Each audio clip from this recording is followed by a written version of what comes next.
Good evening. I am Luke Hattelstad. I am the Public Information Officer for Arapahoe County, and I want to welcome you to tonight's conversation with the Commissioner. We are joined tonight by Commissioner Nancy Jackson from District 4 and her guest, Sheriff Tyler Brown. And we want to talk to you a little bit about all the things that are going on in the county these days, even in the face of the COVID crisis. Some of you, if not many of you, have probably joined us in one of our many virtual town halls since the COVID crisis began, and those tend to focus more on what's happening specifically with COVID and how it will affect your ability to interact with the county or schools or all kinds of issues like that.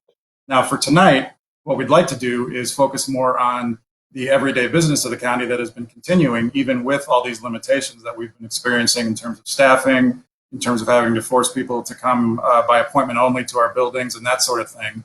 So what we've done is provided a slide presentation for you that we'll go through, that'll show you what we're doing in a variety of areas across the county. And then we will open it up to questions as well.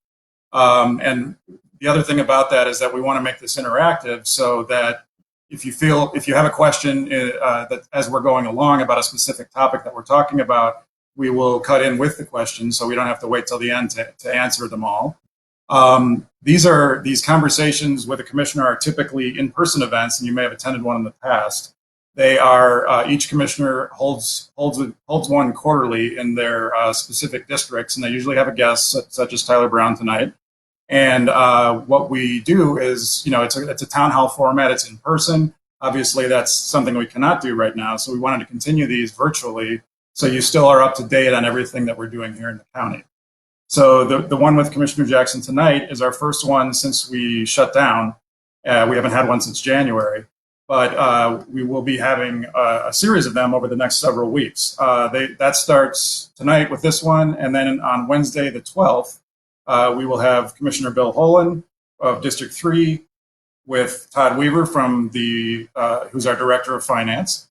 On Thursday, August 27th, we'll have Commissioner Baker. Baker is District 3, I'm sorry. Commissioner Holen is District 5. And Commissioner Baker will be with Shannon Carter, who is the Director of Open Spaces. And then on Thursday, September 3rd, we will have Commissioner Nancy Sharp from District 2, and she will be joined by Cheryl Turnus from Human Services. And then sometime in the first or second week of September, we will have Commissioner Kathleen Conti from District 1 with Public Works and Development Director Brian Weimer. We don't have a specific date for that, but it'll probably be the week of September 7th. So those events, by the way, are all at 7 p.m., just like this one. So before we get to the presentation, I just wanted to let you know how this all works. Like I said, we want this to be informative and interactive as much as possible. So if you have a question, you can file it via our Facebook Live comments page, via our website's town hall page, or via phone. If you have a question and you're on the phone, you want to press *3, and you'll be directed to an operator who will take your call and put it in our queue. So with that, let's get to it. We're going to go as long as we can, and thanks very much. I'm going to turn it over to Commissioner Nancy Jackson. Thanks, Luke. So welcome to my home, and welcome to our revised edition of, we were calling it Coffee with the Commissioner. I'm sorry I am not supplying coffee and cookies tonight. You'll have to bring your own. Sorry about that. But I do want to thank you for attending. I want to thank you for, there's so many things that you could be doing tonight. So we really appreciate your interest in the county. And we hope that you'll ask lots of questions so it doesn't end up with just literal talking heads, mostly mine. So please join in. So we have a PowerPoint prepared for tonight, and we will kind of use it as an outline. But if we go astray and talk about other things, that's okay with me. So I'm to introduce myself, Commissioner Nancy Jackson, District 4. And that district is basically bounded by Denver on the west, Buckley on the east, The northern part is Mississippi, and we go south to Bellevue. So it's a pretty diverse neighborhood, and most of it is in Aurora, although parts of it are unincorporated Arapahoe County. My background is that I was a professor and a teacher and a consultant for over 20 years. I taught at CSU. I taught at Clemson University. When I came back, I spent many years at Community College of Aurora, teaching and as the chair of the communication department. So I have teaching in my background, but now I've been a commissioner as my retirement occupation for the last 11 years. I have 3 wonderful children and 3 amazing grandchildren, and they all live in the area. So I am really, really fortunate. So I am really enjoying my time as a commissioner, and I hope that you can get a little glimpse tonight of the kinds of things we're doing. And as I say, we welcome your questions. So I invited tonight with me Sheriff Tyler Brown. He is going to talk about himself and talk about some of the things of interest in his department. But I understand, Sheriff, you're going to have a town hall of your very own tomorrow night. Is that correct? Yes, Commissioner. Thank you for the introduction. And in conjunction with the City of Centennial, we're doing a town hall tomorrow night and discussing. We've had 5 meetings that are all available for review on the City of Centennial website in reference to different aspects and different parts of the Sheriff's Office, just going over what we do day in and day out and how we train our deputies and how accreditation works for our agency, how long we've been accredited. So there's a lot of interesting information out there that you can view. But tomorrow will be another town hall with the City of Centennial. Okay, so we can keep everybody busy this week with my town hall and then your town hall, and then Bill's is on Wednesday nights. So stay tuned. There's a lot going on in Arapahoe County. So let's talk about the way you can engage with the county. So there we go. So again, we have these coffees with the commission, or conversations now, no coffee, sorry. Conversations with the commissioner. We really do want to hear from you. We want to know what you expect from the county, what you'd like to see in terms of services. We're always looking for ways that we can engage with you. We have been doing a number of telephone town halls. Again, this is our first one with just one commissioner and a guest. So we're, for all of us, this is kind of a new format. So give us a little room here if we mess up a little bit. But we also have commissioner newsletters, and hopefully you get that. We're increasing the frequency of those. So again, we have lots of ways to engage. Arapahogov.com is just full of information. So if you want to just call us or leave us a message, we will be sure to get back with you. So let's see. It's been a strange year. Have you noticed? It's an unusual year. Luke, next slide. What it says, a most unusual year. I think we've noticed that, right? And I hear from time to time people who are bored, or they say, gee, I'm running out of things to do. I will tell you that we at the county have been very, very busy. Maybe because of COVID and maybe in spite of COVID, but there's so much going on. We want to share that with you. For example, I'm sure you've heard that there's an election coming up. So we had a record turnout for the primary in June, and we are expecting record numbers in November. We are hiring election judges. We pay notice hiring, So if you know of someone who is retired or needs a little something extra to do, please have contact our clerk and recorder's office. We are absolutely committed to a fair and good and clean process with integrity, and we are going to in communication with all of you so that once you submit your ballot, you can sign up and find out when your ballot has been received, and you can actually track that. So we are preparing for mail balloting. There's also drop boxes. So if you don't trust the mail, then you can always just put it in the drop boxes that are everywhere in the county. As far as motor vehicles and our clerk and recorders recording offices, we are doing as much as we can virtually online. And we are also taking in appointments for all those needs that you have to go into the county. You go to our website again and sign up for an appointment. We're observing strict social distancing. We require masks. We've got hand sanitizer everywhere, and plastic plexiglass screens to keep you safe and healthy, and to keep our staff safe and healthy. So even with all of that, we are still serving about 70% of our pre-COVID customers, and that's almost 1,000 people a day. So we are busy. We're also digitizing a lot of our records so that rather than come in and have to use all those books and look up, if you need to look up some property, you can go online and get that information online as well.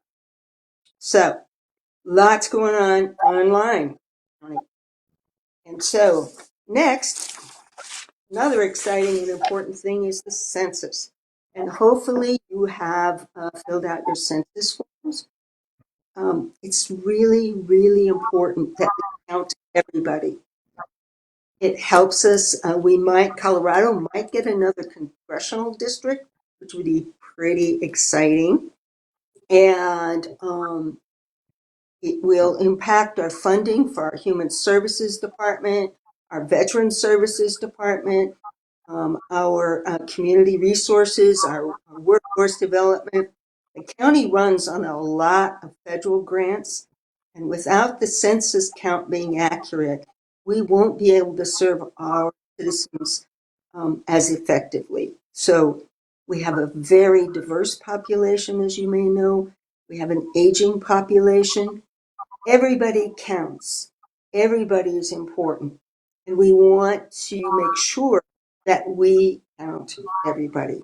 So get some of your buddies together, check on them, make sure they have filled out their form. It's so easy. Again, you can just go online, and the form is not long and not onerous, and it's important. So stand up and be counted.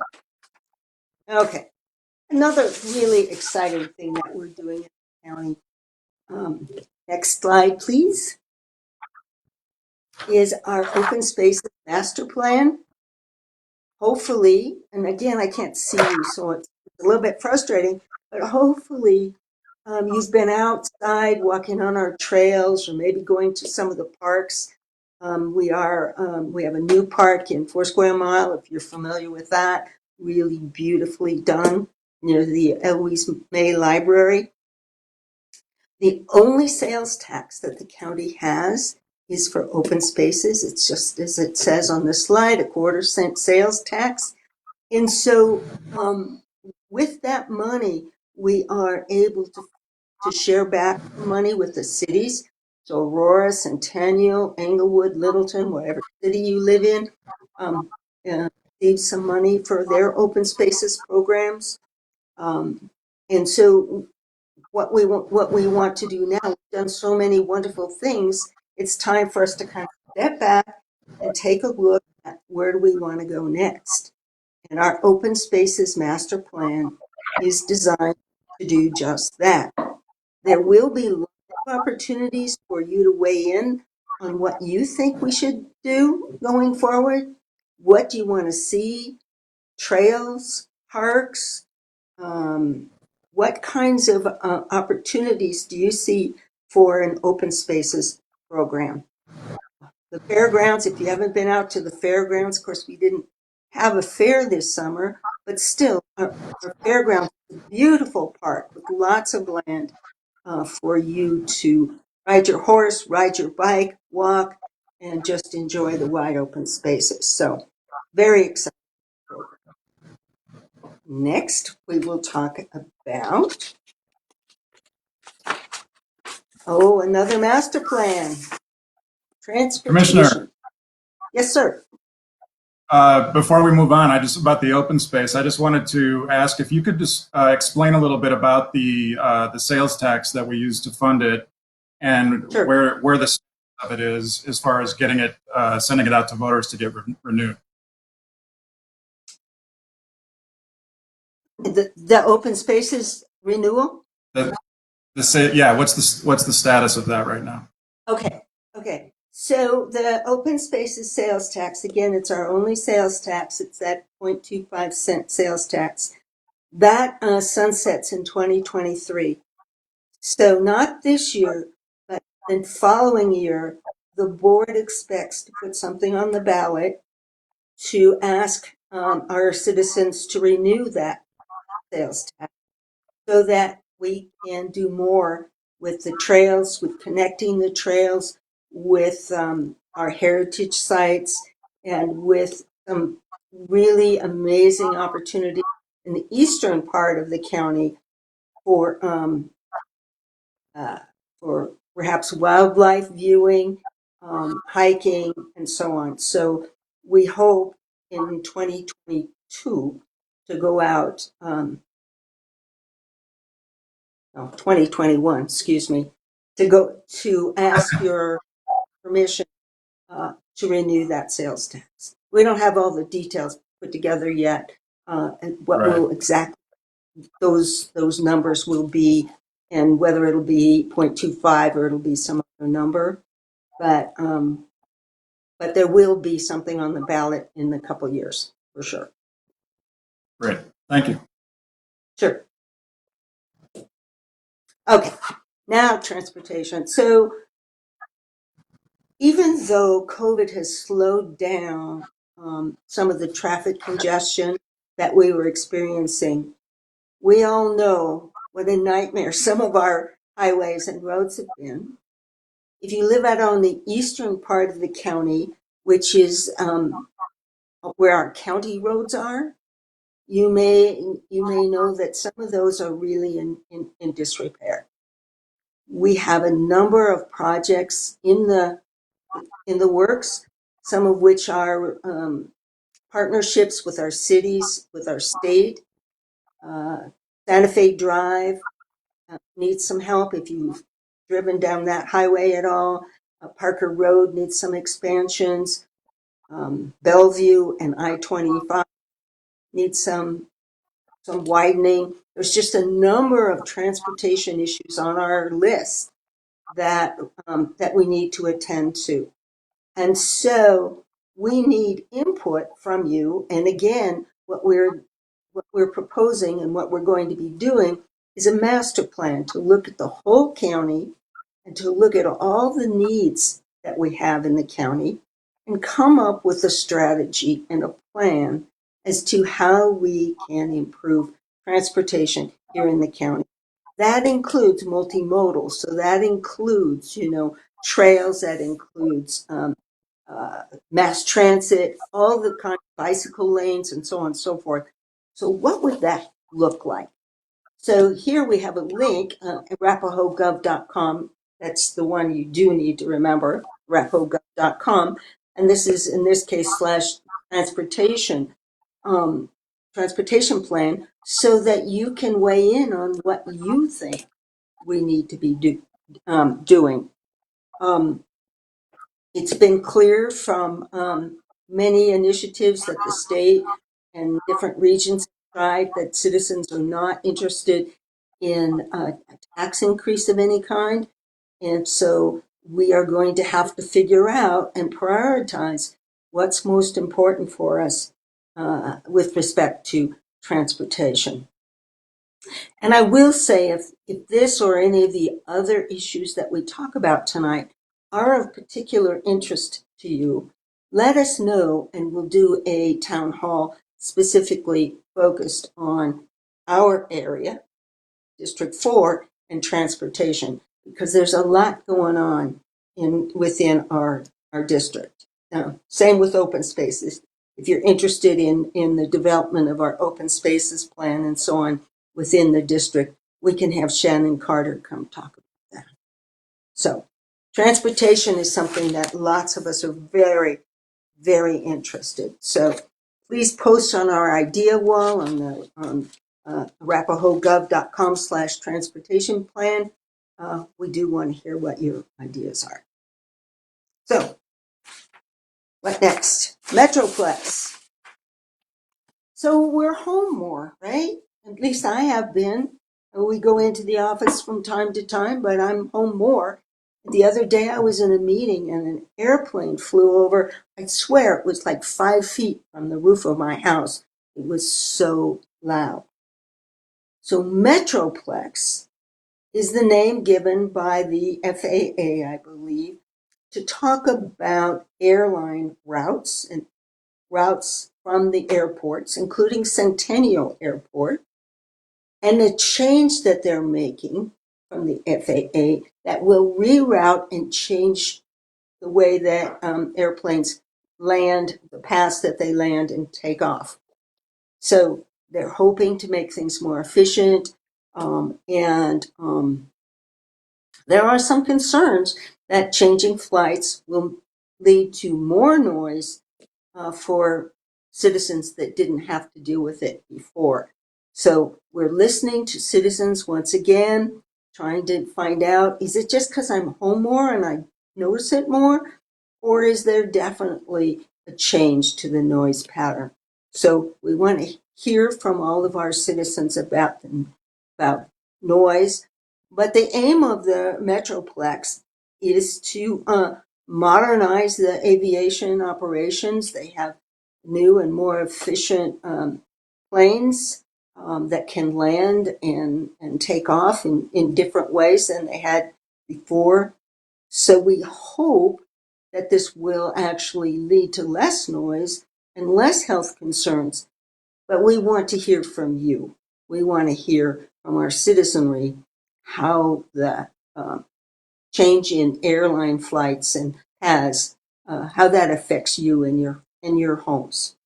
So that's Metroplex. And now, next page. And stop me if I'm going too fast, but there's just so much to talk about.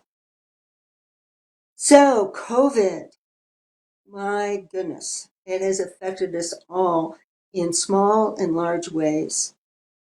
We shut down, actually, I think it was St. Patrick's Day, March 17th. We have really rapidly moved most of our services to online. We are doing what we can. We're working with Tri-County Health, and if you are interested in talking about that, I'm happy to talk about Tri-County Health. But we've been working with them and following the data. We have several calls a week. For the first month or two, we had calls every day, trying to keep track of the numbers and trying to slow the spread. We keep hearing it. It keeps being true.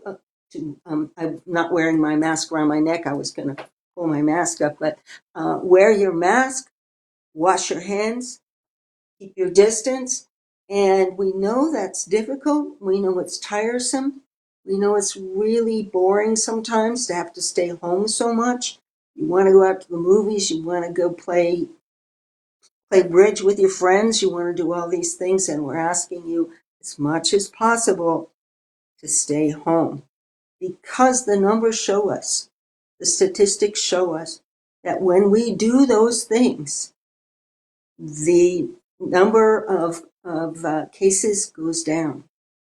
So to that end, the county submitted a number of variances, which is to say that some of our companies, some of our organizations, restaurants, gyms, the mall, etc., asked us to ask the health department, the state health departments, for a variance so they could have more people in their facilities, and we did that, and we had that open for a couple of weeks, and then we noticed that the numbers were climbing, and so because of that, the state and the health department, Tri-County Health Department, said we got to pull back. We got to pull back until we get our numbers under control. And it looks like we've done a number of mitigating factors now. And thank you, Arapahoe County. Then the count of people who are wearing masks is very high, in the 90s. So we thank you for that, because you can control, to some extent, what those numbers look like. So because of that, most of our programs, as I mentioned, have gone to online services, and we can talk about that. But we have really radically and quickly changed the way we do business. Before we go to the next page, I do want to add that Tri-County Health has added a free testing site at the Aurora Sports Complex. They just opened it, I think, this week. So that's out on Colfax. I think it's past Tower Road, but they say it's best to get an appointment, but they'll take you even without an appointment. And hopefully the turnaround time to get your results are just a couple of days. So that's a new site that's available to Arapahoe County residents. I also want to say that Tri-County Health, TCHD,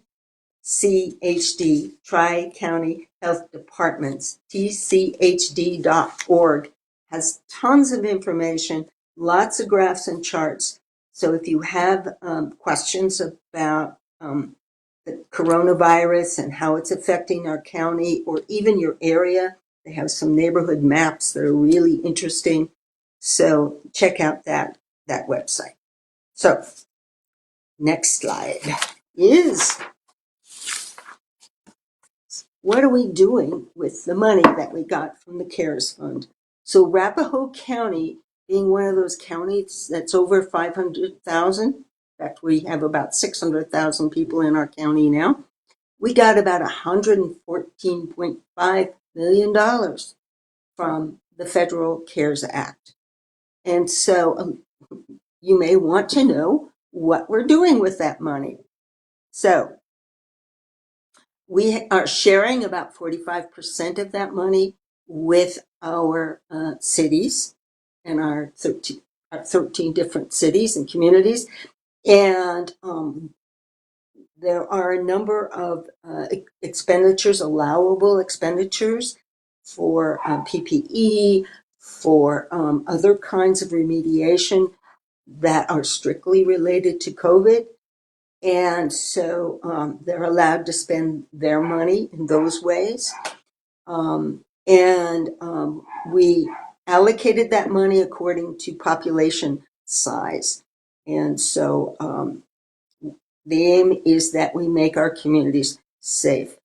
So we've already rolled out a lot of programs, and we're going to be rolling out more until December, in which case we can no longer spend any of that original CARES funding. However, next slide, here's some of the things that we're doing with this money. So we're spending some of this money on economic and business. So small businesses, I think less than 500, can apply for relief with our CARES funding. We have our AD Works, our Workforce Development Center, working with our chambers of commerce to kind of screen small businesses and applications to make sure they're not double dipping and that their expenditures are valid. and we are reimbursing those small businesses for their COVID-related expenses. Our AD Works group has a business recovery group that meets fairly often, and they talk about issues of small businesses and how they can help one another with recovery. We're doing a lot of skills training and retraining to help people who lost their jobs so that they can get new employment. I can tell you, if you have computer skills, you can get a job for sure, for sure. And a number of folks in the medical field as well are in high demand. Our Workforce Development Center is swamped with people calling for unemployment assistance. We know that the state is backed up. We know that the feds are backed up, and we are doing our very, very best to help businesses and employees get the services that they need and that they deserve. We're doing some rental and mortgage assistance as much as we can.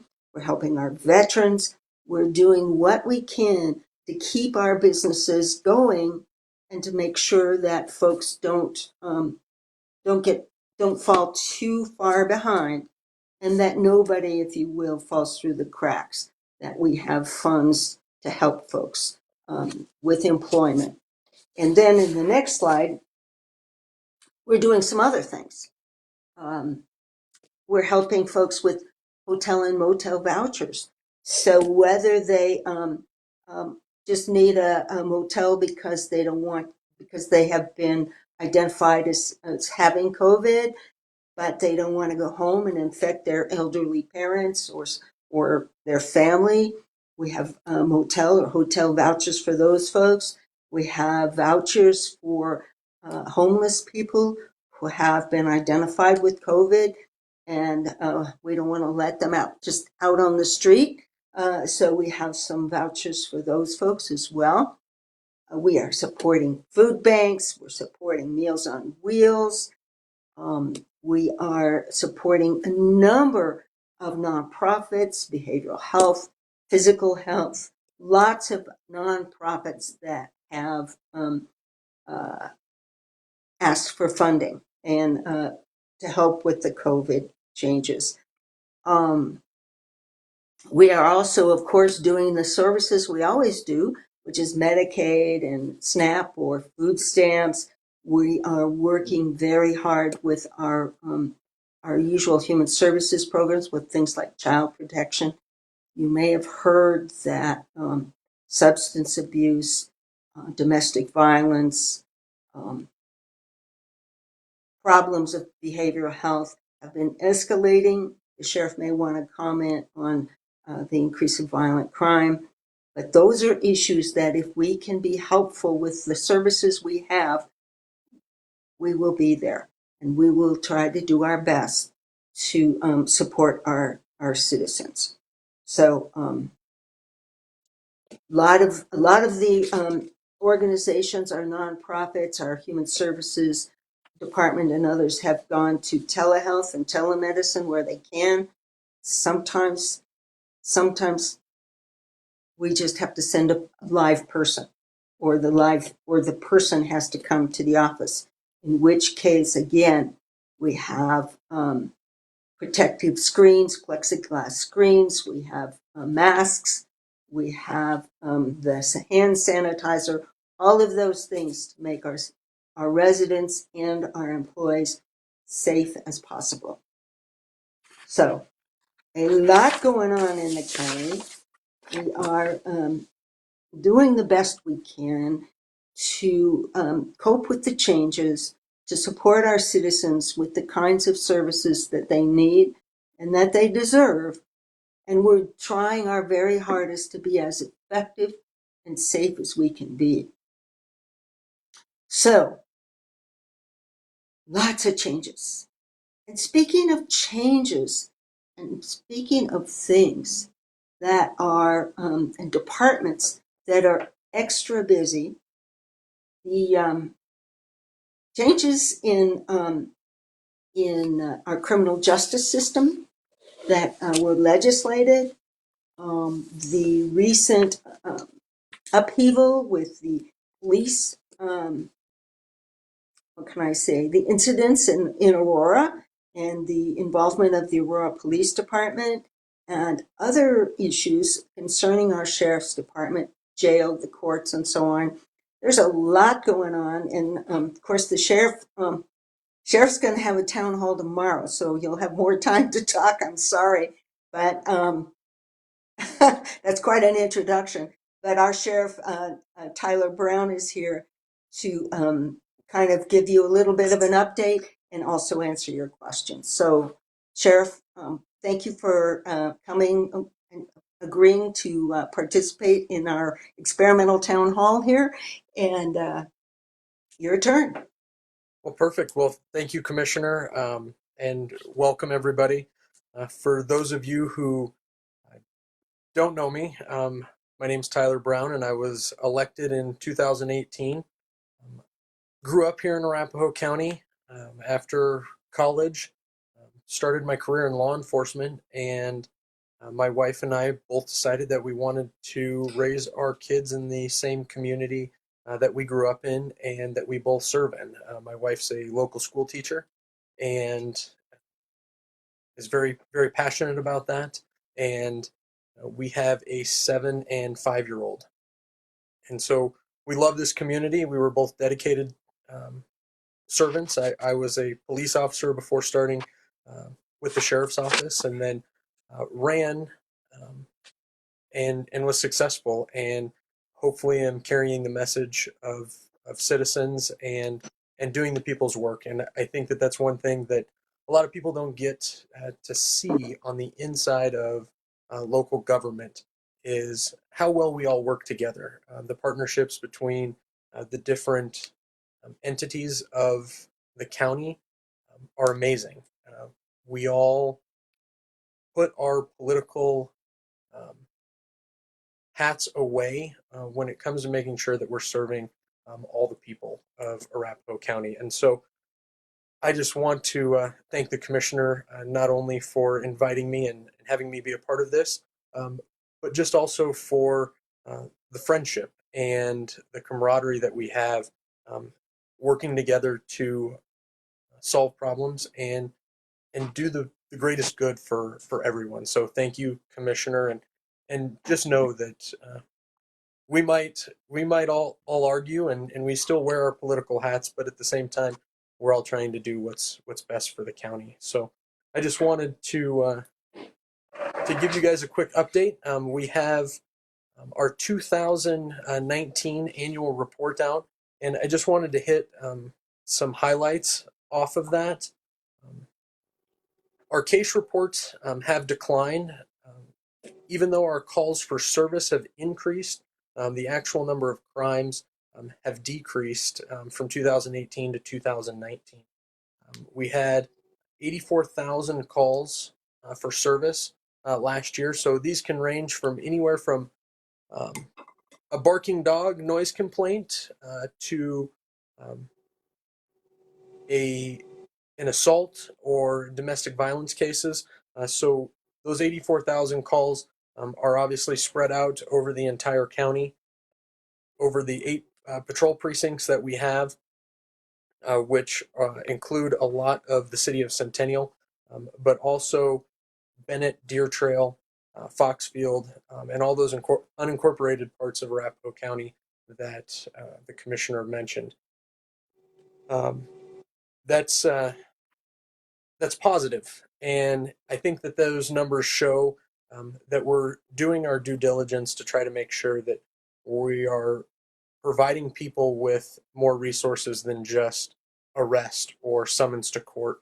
We started a program in conjunction with the city of Centennial and the county commissioners um, who allowed us to explore the co-responder program, which we have mental health professionals and clinicians available to respond to calls for service that somebody hasn't committed a crime, that they might be going through some type of mental health crisis.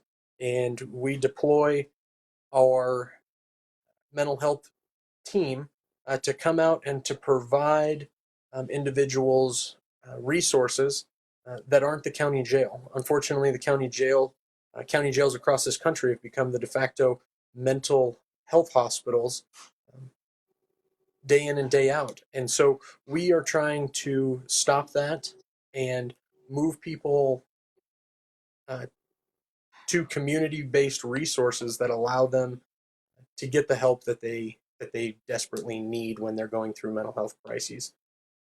That program is doing very well.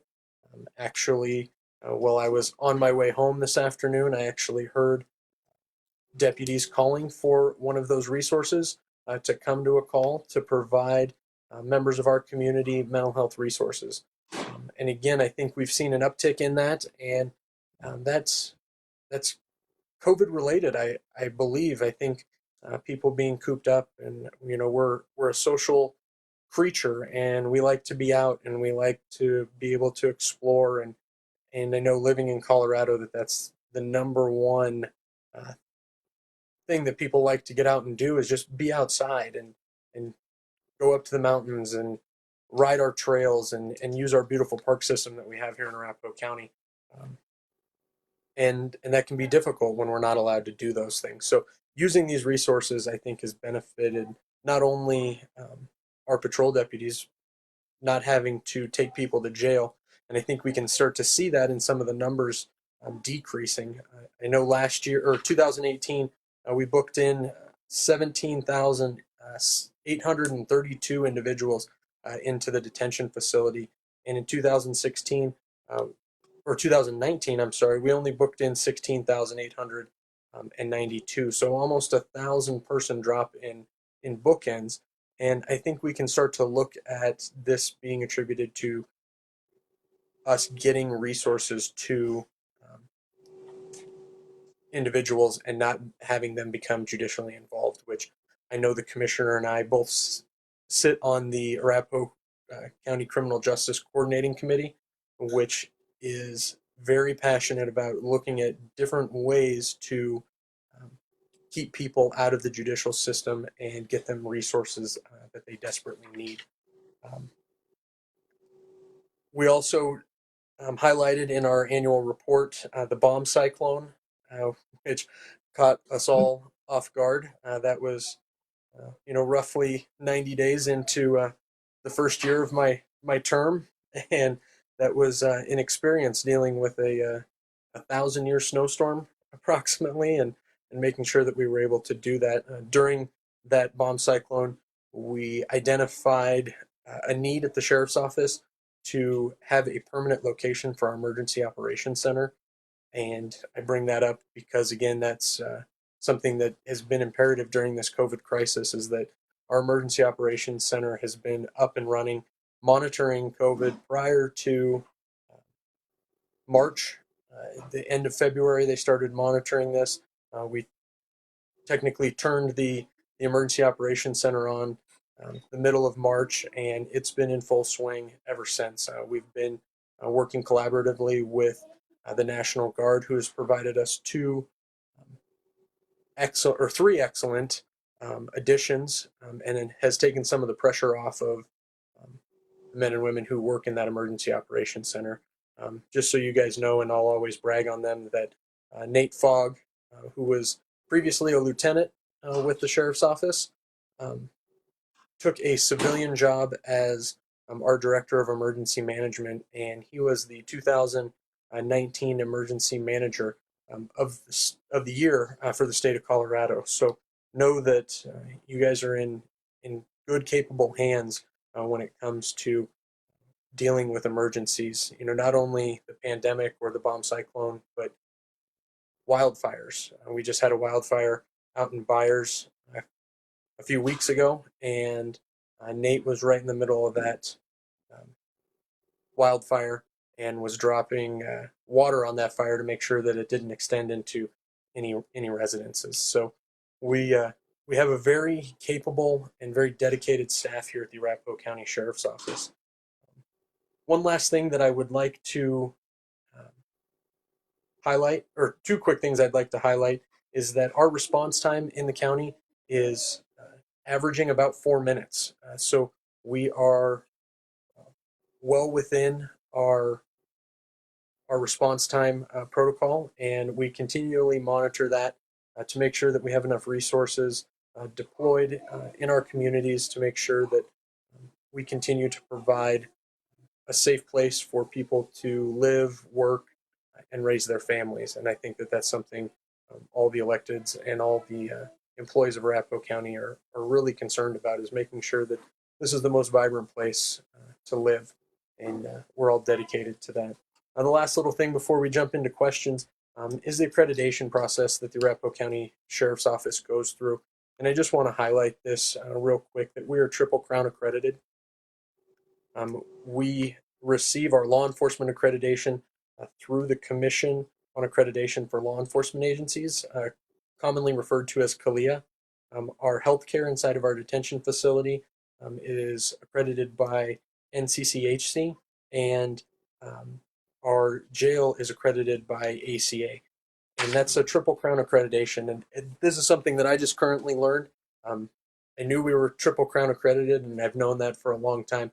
I just didn't realize that we're possibly going to be one of the only counties to be Triple Crown accredited through 4 different sheriffs, and to continue that. Our CALEA accreditation started all the way back in 1986, and we've continued that accreditation to this day. We just received our award in November of last year after a robust on-site review. We are in the advanced category of accreditation for CALEA, which means that we have to meet over 480 different requirements to receive that. And inside of that, we were one of the few agencies that received this designation with excellence. And so that leads me to my last little statement before we get into questions, is that this accreditation process allows us to bring in an outside third-party entity to evaluate the goings-ons of the day-to-day operations of the sheriff's office. So this isn't something that we just randomly try to polish everything up real quick before the accreditors come or the assessors come. It's something that's ingrained in the culture of our agency and the men and women who serve the citizens day in and day out. And we don't only practice it, we live it every day.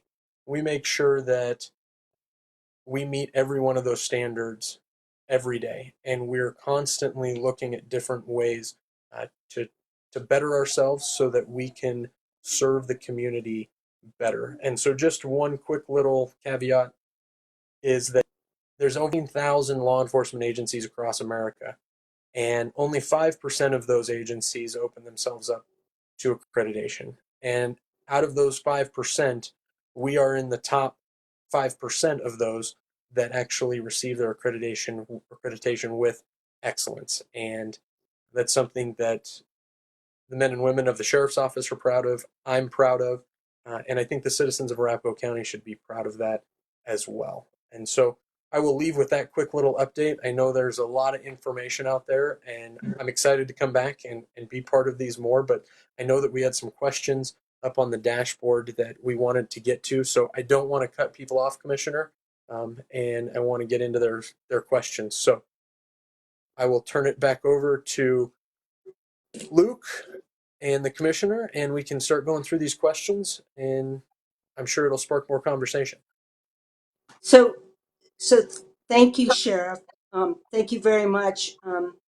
I know I can speak for our citizens and for the rest of the commission, where I can really say that we all appreciate the hard work that you do and the integrity and good faith that you put into it.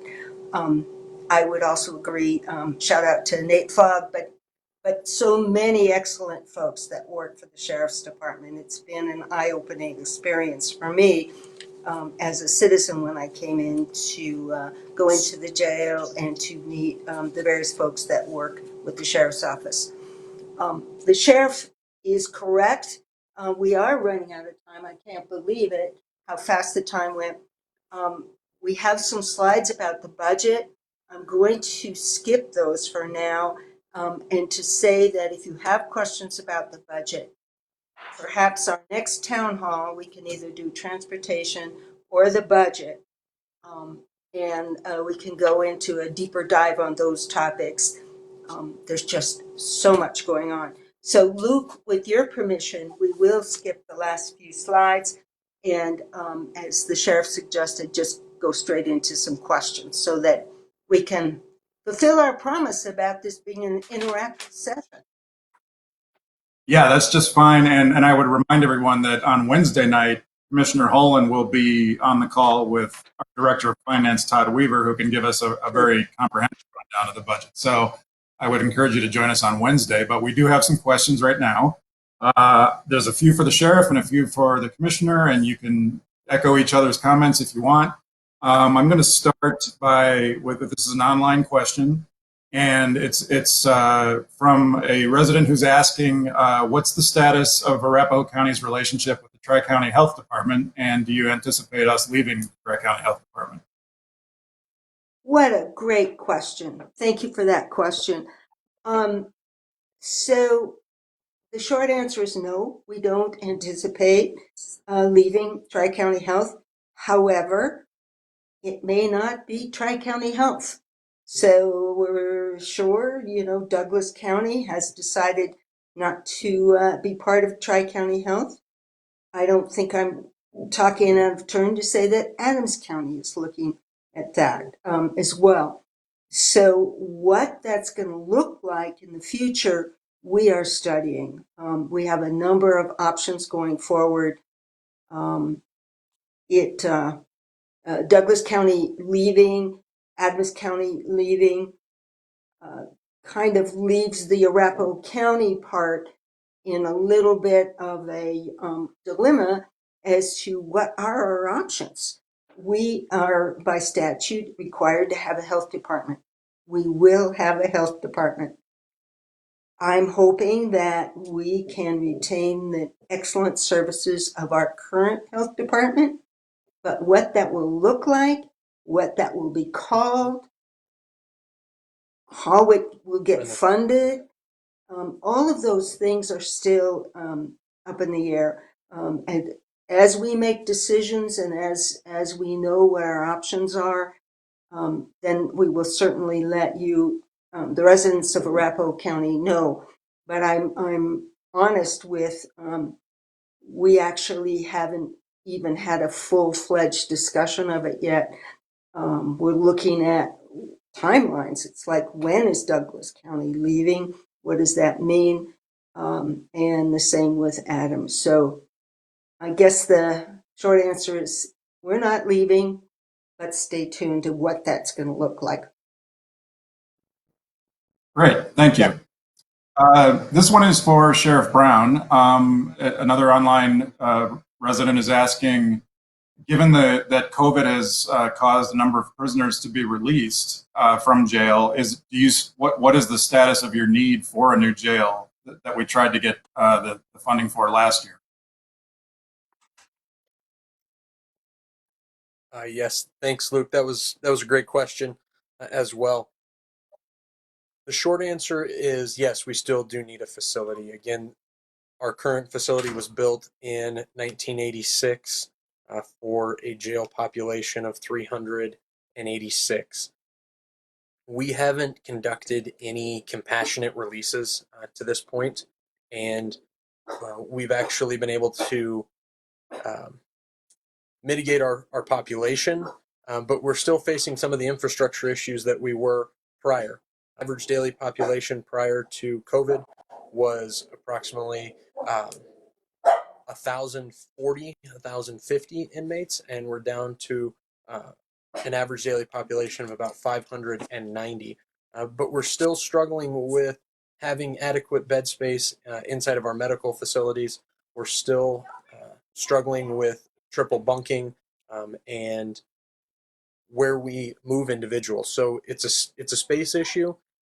I think we're coping with it well, but again, we're going to have to look at what COVID has done on an impact for our jail population and what it's done for criminal justice reform. I think we've seen a snapshot into ways that we can operate possibly a little bit differently, and we're exploring all of those different options as we speak. Again, Arapahoe County is part of the busiest judicial district in the state. I know that we're looking at redistricting judicial districts and adding the 23rd, but again, that's not going to have a large impact on the areas that we provide detention services for.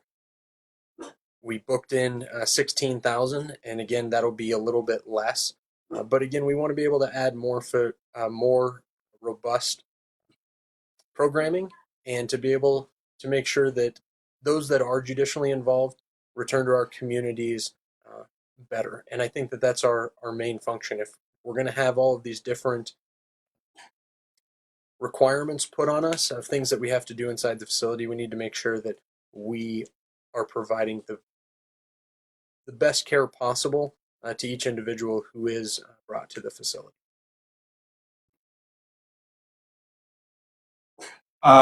Commissioner Jackson, is there anything you'd like to add to that in terms of how you're discussing all this at the board level?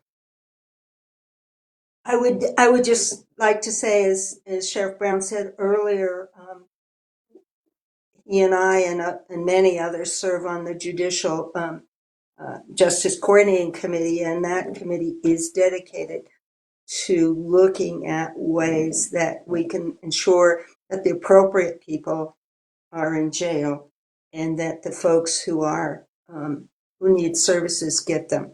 We already serve a number of people in the jail with behavioral health services and so on, but we are working together to. These are very complex issues, and yes, the fact that the 18th is going to be split into two. Again, Douglas County is going to be part of the 23rd Judicial District, and so things will be looking a little different.